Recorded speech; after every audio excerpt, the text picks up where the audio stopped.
Dosa besar umat agama Islam berdasarkan Al-Quran.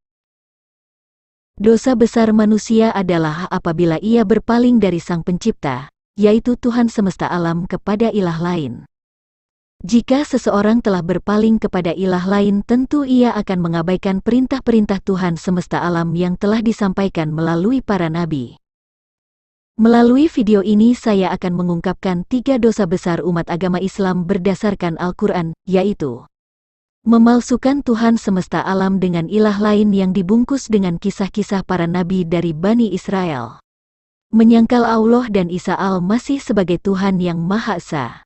Umat Islam mengingkari ayat-ayat Allah, yaitu Taurat dan Injil. Berikut ini saya akan memberikan penjelasan beserta dalil-dalilnya berdasarkan ayat-ayat Al-Quran. Pertama, memalsukan Tuhan semesta alam dengan ilah lain yang dibungkus dengan kisah-kisah para nabi dari Bani Israel. Pada mulanya Muhammad berkeinginan supaya kaumnya yang tinggal di Mekah dan sekelilingnya beroleh petunjuk dan kabar gembira dari Tuhan semesta alam yang telah menyatakan diri melalui para nabi dari Bani Israel. Dan Muhammad menginginkan supaya orang-orang Mekah meninggalkan Tuhan-Tuhan yang mereka muliakan di Ka'bah melalui berhala-berhala Hubal, Al-Lata, Al-Uzza, Al-Manat dan ratusan berhala lainnya. Hal ini dapat dilihat di dalam Al-Quran yang banyak memberitakan tentang nabi-nabi dari Bani Israel, berita tentang Isa Al-Masih, Yakub, Ishak, Ibrahim, Nuh, hingga Adam, dan Al-Quran memerintahkan supaya mengikuti petunjuk mereka.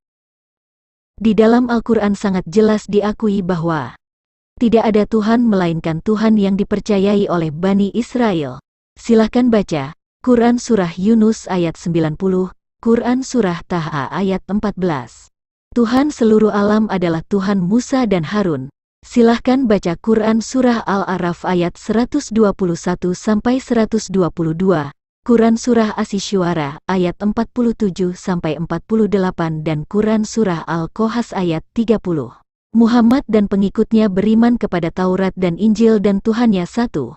Silahkan baca Quran Surah Al-Ankabut ayat 46. Agama Tauhid adalah agama yang mengajarkan Isa sebagai tanda kebesaran Allah bagi seluruh alam. Quran Surah Al-Anbiya ayat 91-92 dan Quran Surah Al-Mu'minun ayat 50-52.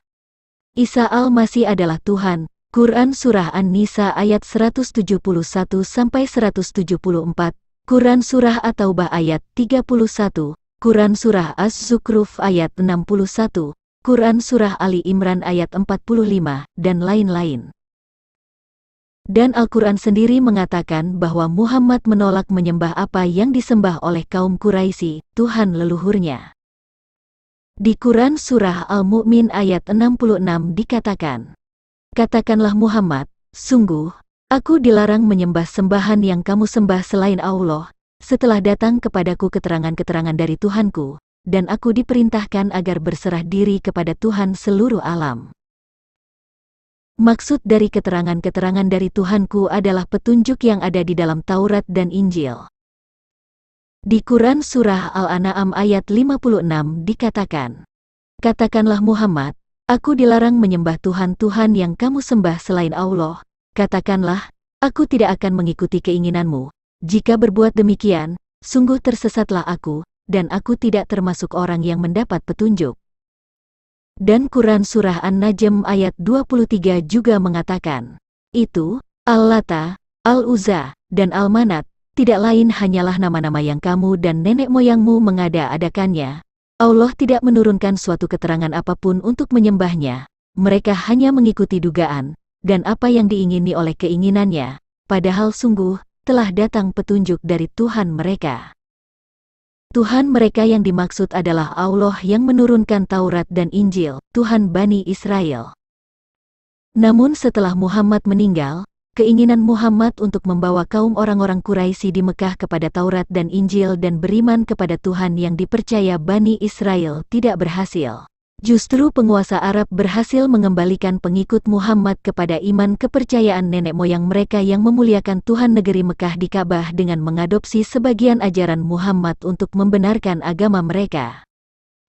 Kalau Muhammad menolak beriman kepada Tuhan-Tuhan yang disembah oleh orang Quraisy dan membenarkan Tuhan Bani Israel sebagai Tuhan semesta alam dan Taurat dan Injil sebagai petunjuk, tetapi berbeda dengan agama Islam yang ada sekarang, agama asuhan penguasa kaum Arab yang menggunakan kitab-kitab hadis, ijma ulama, qiyas, fatwa ulama sebagai sumber petunjuk dalam agama Islam. Untuk tujuan itu muncullah ayat-ayat yang berhubungan dengan Tuhan negeri Mekah pemilik Ka'bah, misalnya. Perintah menyembah Tuhan negeri Mekah pemilik Ka'bah, mengatakan bahwa sosok yang mereka imani sejak dahulu adalah Allah Sang Pencipta, seakan-akan sosok ini sama dengan Allah Israel. Munculnya ayat yang memerintahkan perubahan kiblat ke Ka'bah. Sedangkan sejarah menunjukkan jika Muhammad tidak lagi memuliakan Tuhan negeri Mekah, dalilnya, Muhammad meninggalkan Mekah dan hijrah ke Madinah dan tinggal tetap di Madinah hingga meninggal. Ia mendirikan masjid yang berkiblat ke Yerusalem, bukan ke Ka'bah, Mekah. Muhammad telah beriman kepada Tuhan yang menurunkan Taurat dan Injil, Tuhan para nabi dari Bani Israel, dan telah meninggalkan Tuhan negeri Mekah pemilik Ka'bah. Kalau benar bahwa perintah menyembah Tuhan negeri Mekah di Ka'bah muncul di masa Muhammad, sudah tentu Muhammad akan kembali tinggal di Mekah untuk membangun Ka'bah dan tinggal di sekitar Ka'bah, sebab dia adalah utusan Tuhan negeri Mekah pemilik Ka'bah. Dan dari fakta sejarah pun dapat dipahami jika Quran Surah An-Naml ayat 91 dan Quran Surah Al-Quraisy ayat 3 adalah cacat logika, karena menurut para ulama ayat-ayat ini diterima Muhammad ketika masih di Mekah. Sedangkan fakta sejarah mengatakan ketika Muhammad hijrah ke Madinah, Muhammad justru mendirikan masjid yang berkiblat ke Yerusalem. Karena ayat-ayat ini tidak logis, maka saya membuat video dengan judul, Dosa Besar Muhammad Terhadap Allah SWT. Jadi jelas bahwa ayat-ayat yang mengarahkan umat Islam memuliakan Tuhan negeri Mekah pemilik Ka'bah adalah pekerjaan penguasa Arab, karena sosok inilah yang mereka akui sebagai Tuhan dari sejak dahulu. Saya tidak pernah mendengar jika Muhammad berhasil membawa orang-orang Mekah untuk beriman kepada Taurat dan Injil dan beriman kepada Tuhan Bani Israel. Bagaimana pandangan Anda kalau agama Islam telah memalsukan Tuhan, dari Tuhan Bani Israel, Tuhan seluruh alam, diganti dengan Tuhan negeri Mekah pemilik Ka'bah, ilah sesembahan orang-orang Arab di zaman jahiliyah? Apakah umat Islam masih berharap akan masuk surga?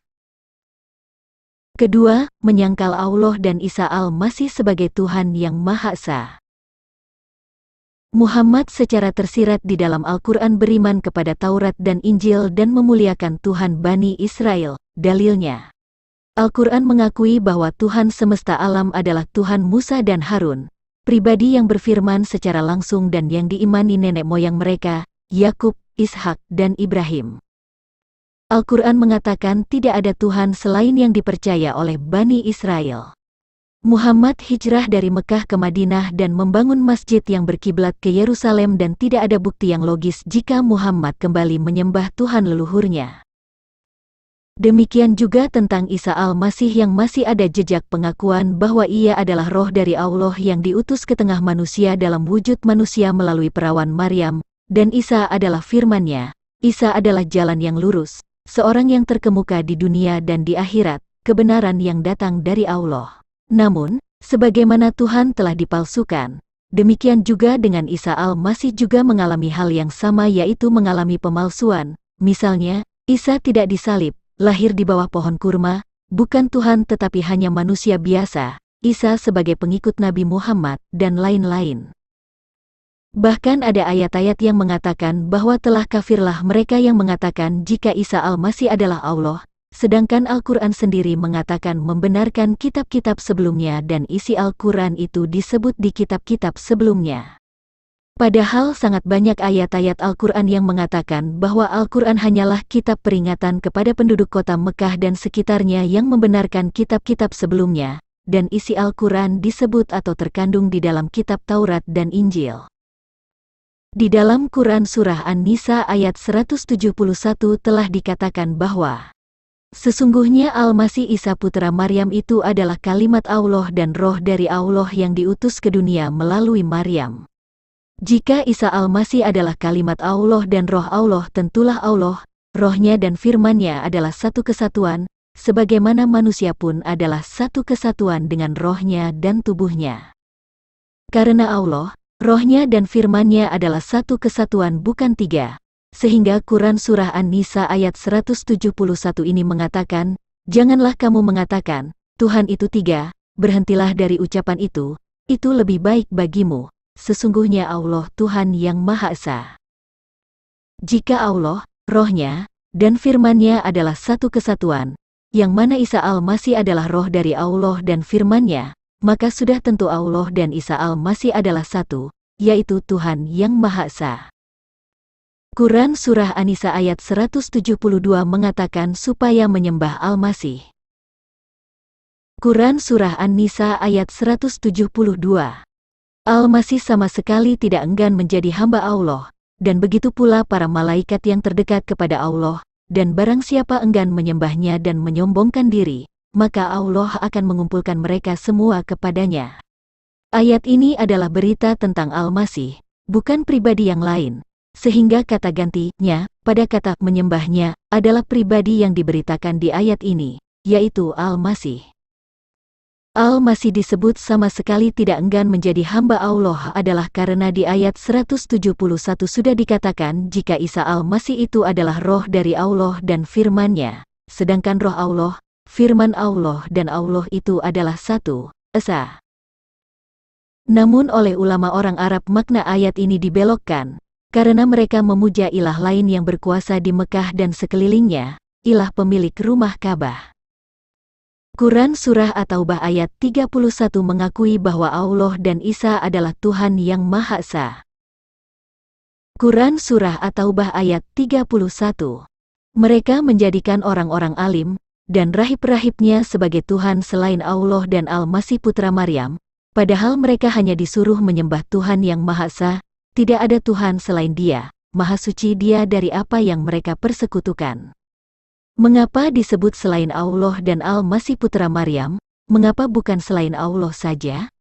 Tentu jawabannya adalah karena Isa Al-Masih dan Allah itu adalah satu, yaitu Tuhan yang Maha Esa. Kalimat selain Allah dan Al-Masih putra Maryam menunjukkan jika Allah dan Al-Masih adalah satu kesatuan, sebab Al-Masih sendiri adalah roh dari Allah dan firman-Nya.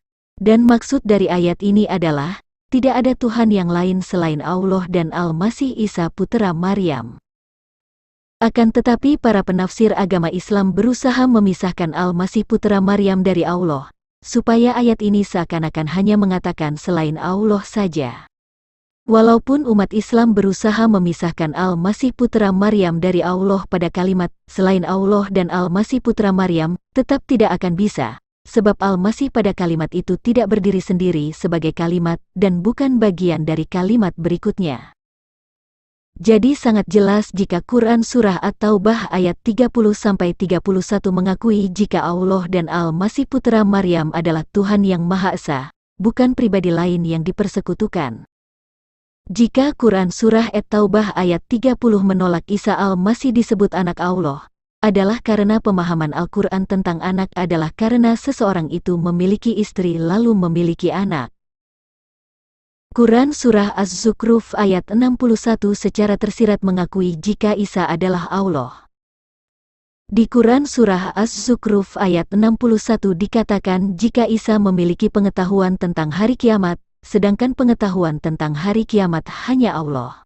Sebab kata la ilmun pada kalimat, wa innahu la ilmun li sa'ati falatamtaruna biha wa tabi'uni haza sirotun mustaqimun di Quran Surah Az-Zukhruf ayat 61 artinya adalah ilmu atau mengetahui.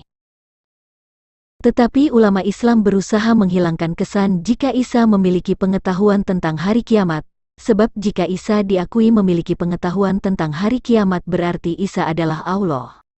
Sehingga dalam terjemahan baru, kata la ilmun diterjemahkan menjadi tanda, sehingga sifat ilahi dari Isa Al-Masih menjadi tidak kelihatan. Di Quran Surah Ali Imran ayat 45 pun sudah dikatakan jika Al-Masih adalah sebuah kalimat dari Allah, seorang yang maha tinggi, sebab ia adalah seorang yang terkemuka di dunia dan di akhirat. Adam saja sebagai manusia yang diciptakan Allah untuk menguasai segala binatang yang ada di darat, air dan udara dan nenek moyang dari manusia tidak disebut sebagai yang terkemuka di akhirat, sebab akhirat adalah hanya milik Allah. Ingat, Quran Surah Yunus ayat 94 memerintahkan supaya bertanya kepada para pembaca kitab sebelumnya, bukan bertanya kepada ulama Islam yang tidak paham Taurat dan Injil. Ulama agama Islam selalu menafsirkan ayat-ayat Al-Quran tanpa melibatkan para pembaca kitab sebelumnya. Bukankah mereka ini telah melanggar perintah Quran Surah Yunus ayat 94? Muhammad saja sebagai junjungan agama Islam diperintahkan bertanya kepada para pembaca kitab sebelumnya. Apalagi Anda yang tidak mengerti Taurat dan Injil mencoba menafsir Al-Quran yang isinya tentang Taurat dan Injil. Jadi sangat jelas ada upaya dari para ulama Islam untuk menghilangkan sifat ilahi dari Isa al-Masih karena mereka adalah pemuja Tuhan negeri Mekah yang mereka muliakan di Ka'bah. Ketiga, umat Islam mengingkari ayat-ayat Allah, yaitu Taurat dan Injil. Yang disebut ayat-ayat Allah adalah kitab-kitab sebelumnya, yaitu kitab Taurat dan Injil. Sedangkan Al-Quran adalah kitab peringatan untuk membenarkan kitab Taurat dan Injil kepada penduduk kota Mekah dan sekelilingnya.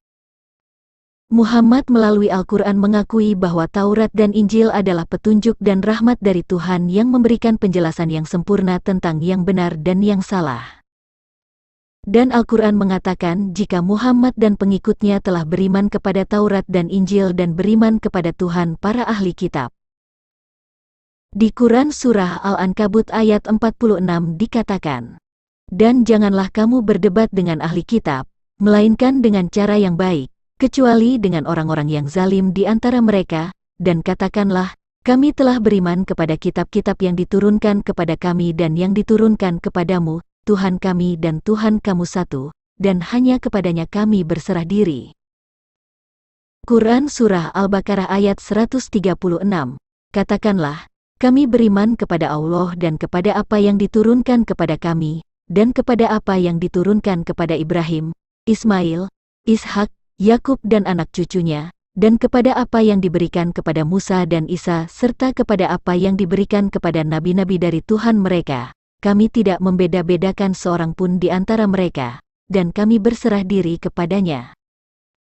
Quran Surah Ali Imran ayat 84, katakanlah Muhammad, kami beriman kepada Allah dan kepada apa yang diturunkan kepada kami dan yang diturunkan kepada Ibrahim, Ismail, Ishak, Yakub, dan anak cucunya, dan apa yang diberikan kepada Musa, Isa dan para nabi dari Tuhan mereka. Kami tidak membeda-bedakan seorang pun di antara mereka dan hanya kepadanya kami berserah diri.